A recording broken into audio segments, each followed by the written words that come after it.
Para calon gubernur Jakarta optimis bisa memenangkan Pilkada Jakarta 2024. Calon gubernur nomor urut 1 Ridwan Kamil bahkan yakin bisa menang satu putaran.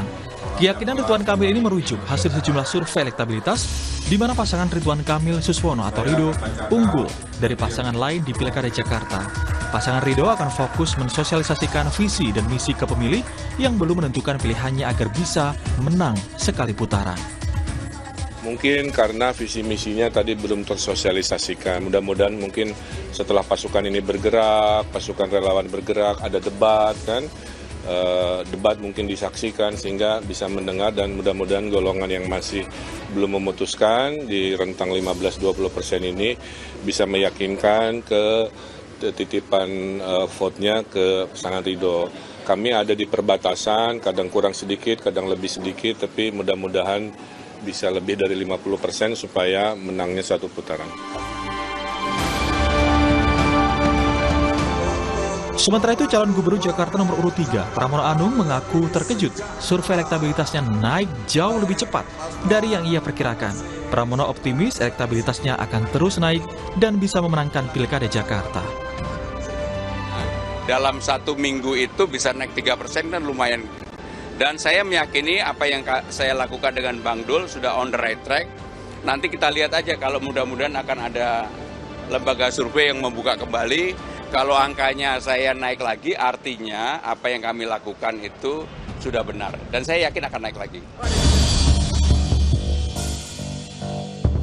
Berdasarkan survei elektabilitas Pilkada Jakarta yang dirilis LSI pada 6-12 September 2024, pasangan Ridwan Kamil Suswono atau Ridho menempati posisi teratas dengan 51,8% suara responden. Disusul pasangan Pramono Anung Rano Karno 28,4% dan Dharma Pongrekun Kunwardana 3,2%. Pasangan Ridho juga unggul berdasarkan survei Poltreking Indonesia pada 9 hingga 15 September 2024 dengan raihan 47,5% suara.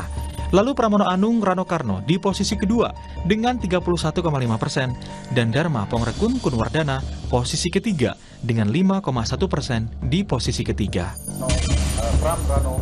Menurut Direktur Eksekutif Poltreking Hanta Yuda, peta politik Pilkada Jakarta dinilai masih dinamis. Bisa saja nanti terjadi satu putaran atau juga dua putaran. Selisih ini hampir bisa dikatakan kompetitif.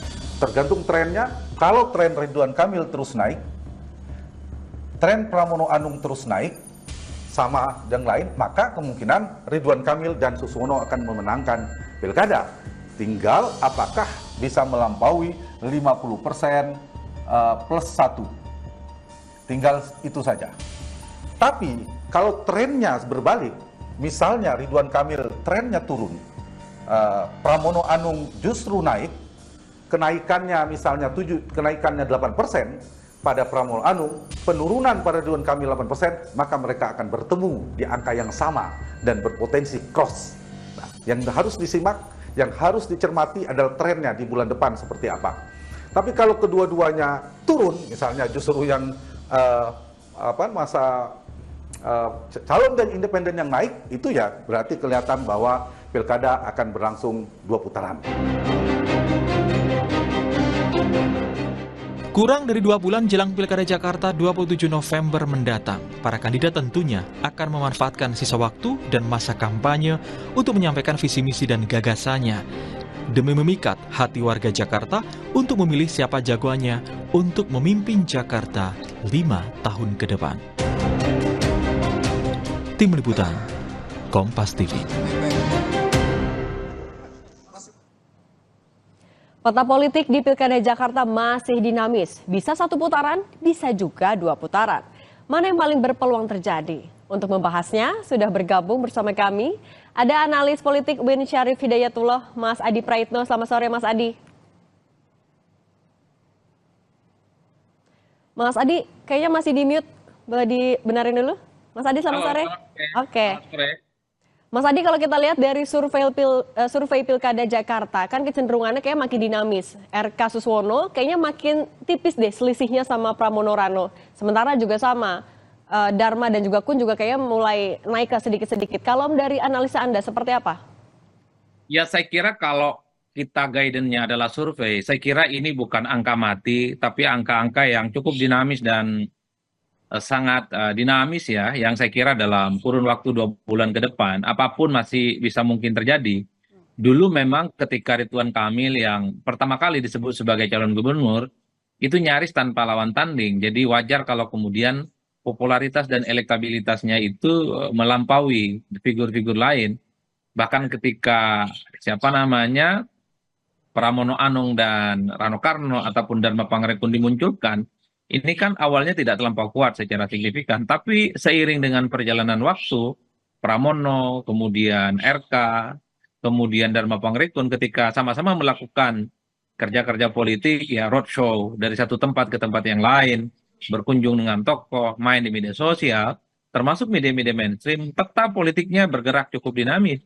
Jadi dulu Pramono Anung yang misalnya dinilai tidak dikenal oleh publik secara perlahan mulai dikenal dan trennya cukup positif ya. Itu terbukti misalnya di survei-survei angkanya cukup muncul secara signifikan.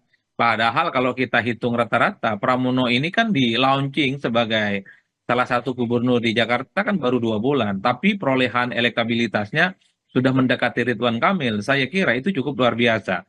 Itu artinya apa? Dulu Pramono Anung yang tidak pernah diperhitungkan, newcomer dalam Pilkada Jakarta, berduet dengan Rano Karno, dulu selisihnya cukup jauh, tapi belakangan ini kita lihat misalnya selisihnya mulai terkikis ya. Oleh karena itu bagi saya, ke depan sangat tergantung bagaimana kerja-kerja politik yang akan dilakukan oleh masing-masing paslon. Apakah Ridwan Kamil ya dengan Suswono ini tren politiknya akan positif, mendapatkan dukungan secara maksimal, sehingga melampaui 50% plus 1 misalnya, atau justru sebaliknya Pramono dan Rano Karno yang justru mendapatkan momentum, mendapatkan dukungan politik yang cukup signifikan, sehingga mereka ini kompetitif dan bisa menghalangi RK dan Suswono itu tidak mendapatkan 50% plus 1. Nah, kalau kita lihat dari kampanye dari ketiganya, politik Mas Adi, yang akan menentukan segala-galanya. Kalau calon perseorangan, saya kira memang sorry itu saya katakan secara jujur, tidak terlampau diperhitungkan secara signifikan. Karena popularitas ya, elektabilitasnya ini sangat jauh jika dibandingkan dengan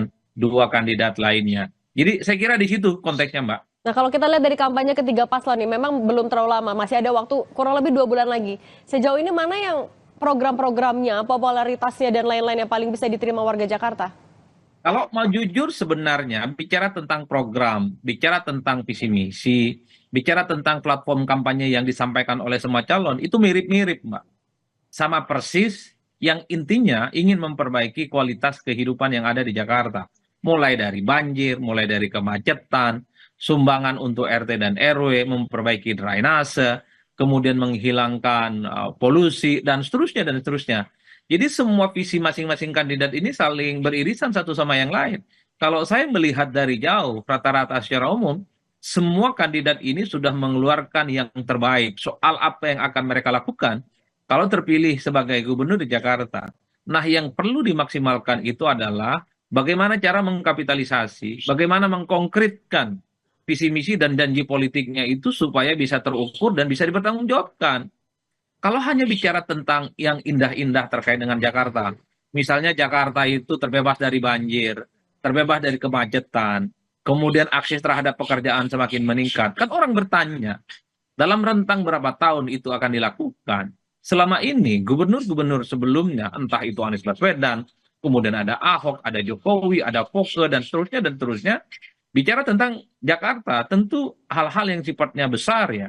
Tapi per hari ini, persoalan Jakarta itu tidak pernah tuntas. Saya meyakini, di antara 3 calon ini yang mampu meyakinkan pemilih bahwa mereka akan mengeksekusi semua keputusan politiknya dalam kurun waktu tahun tertentu misalnya, mereka lah yang akan dipilih. Misalnya, kalau di antara calon ini ada yang mengatakan, persoalan banjir 4 tahun selesai. Kalau tidak selesai, saya akan mundur jadi gubernur.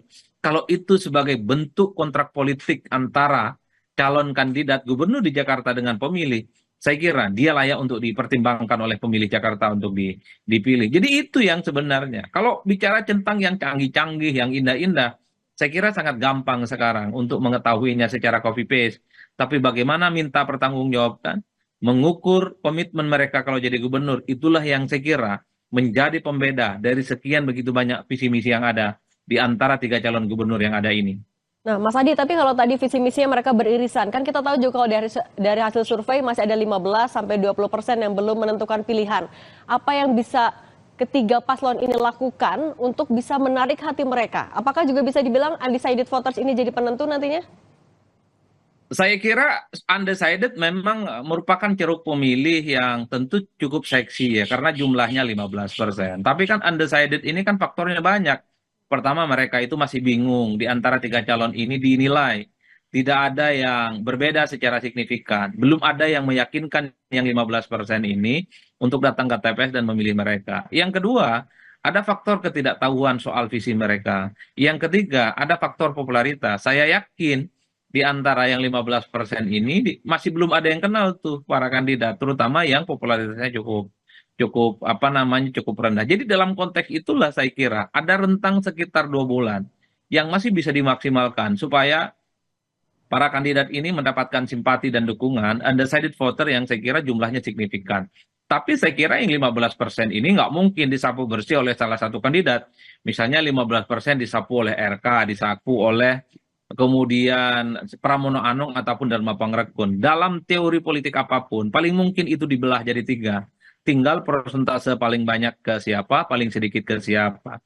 Oleh karena itu, bagi saya, yang paling penting sebenarnya adalah sekarang model kampanye yang paling disukai oleh warga Jakarta itu adalah door-to-door campaign, menyapa langsung masyarakat, berdialog dengan mereka, menyapa kehidupan mereka, soal kesulitan-kesulitan apa yang dihadapi, dikasih solusi, ada kontrak politik, maka dialah yang akan kemudian dipilih. Nah, yang kedua, Mbak, bahwa pemilih RK, pemilih siapa namanya Pramono Anung ataupun Dharma Pangrekun, ini tidak 100% iman politiknya nggak bergoyang. Mereka ini masih ada yang soal kemungkinan akan mengubah pilihan politik mereka. Yang ada DRK sangat mungkin berapa persen yang akan mengubah, Pramono Anung juga akan sangat mungkin masih mengubah pilihan politiknya, termasuk Dharma Pangrekun. Apa faktor yang kemudian akan mengubah pilihan politik mereka? Satu, ada calon yang dinilai lebih menguntungkan kepada mereka secara politik dan ekonomi. Yang kedua, mereka akan mengubah pilihan politiknya kalau ada calon yang dinilai kompatibel, dinilai rasional, dan akan mengubah Indonesia dibandingkan dengan calon yang sudah mereka tentukan pilihan politiknya. Itulah yang saya sebutkan tadi. Survei itu jangan dibaca hitam putih seakan-akan harga mati dan kemudian tidak akan berubah secara signifikan. Nah, kalau dari berarti tapi kalau kita melihat dari dinamikanya sekarang sudah mulai terbacakah akan 1 putaran atau 2 putaran, kan semuanya optimis bisa menang 1 putaran? Kalau per hari ini dari data survei yang tadi dimunculkan, sulit bagi saya membayangkan 1 putaran. Dulu RK 51%, tapi di survei yang kedua disebut RK itu 47%. Sementara penantang terdekatnya yaitu Pramono Anung dan Rano Karno sudah mendapatkan suara yang juga cukup bagus, 31%. Ini yang saya kira bahwa dalam kurun waktu yang cukup singkat, RK yang 51% tiba-tiba berubah jadi 47%, itu kan nggak main-main migrasi dan pergerakan politik di bawah. Yang itu menunjukkan bahwa dalam 2 waktu ke depan, 2 bulan ke depan akan menjadi penentu apakah akan ada 1 putaran ataupun tidak. Tapi kalau kita melihat success story dan sejarah pilkada di Jakarta, terutama 2017, rasa-rasanya untuk menang 1 putaran itu kalau 3 kandidat agak sulit. Satu, argumennya sekelas Ahok, yang dia adalah gubernur petahana, approval ratingnya cukup tinggi, tapi dia justru harus dipaksa untuk ikut pilkada untuk 2 putaran. Dan di putaran kedua dia kalah dengan Anies Baswedan. Terlepas ada isu agama, terlepas ada isu 212 dan seterusnya, tapi Ahok gagal memaksakan Pilkada Jakarta 2017 itu 1 putaran. Itu sekelas Ahok yang petahana, approval ratingnya tinggi, dan saat itu elektabilitasnya sudah sidratul muntaha sana, paling tinggi. Yang kedua, 50% plus 1 di tengah pergerakan dinamika politik yang berkembang hari ini, per hari ini saya membaca itu agak sulit untuk bisa digocekkan. Hanya satu kuncinya, hanya keajaiban dan kerja politik luar biasalah yang kemudian membuat Pilkada Jakarta itu akan terjadi 1 putaran. Karena mendapatkan 50% plus 1 dari jumlah suara pemilih sah di Jakarta per hari ini, rasa-rasanya sulit. Di tengah misalnya RK suaranya tidak lagi 50, tidak 51%, dan pada saat yang bersamaan Pramono dan RK sudah mulai mendekati secara signifikan. Kita harus lihat ya di 2 bulan masa kampanye ini berarti Mas Adi ya. Mas Adi, terima kasih banyak sudah berbagi di Rumah Pilkada. Sehat selalu Mas Adi. Tetap bersama kami saudara, usai jeda, Indikator Politik Indonesia merilis hasil survei elektabilitas Pilkada Jawa Timur 2024. Hasilnya, pasangan Khofifah Indar Parawansa dan Emil Dardak unggul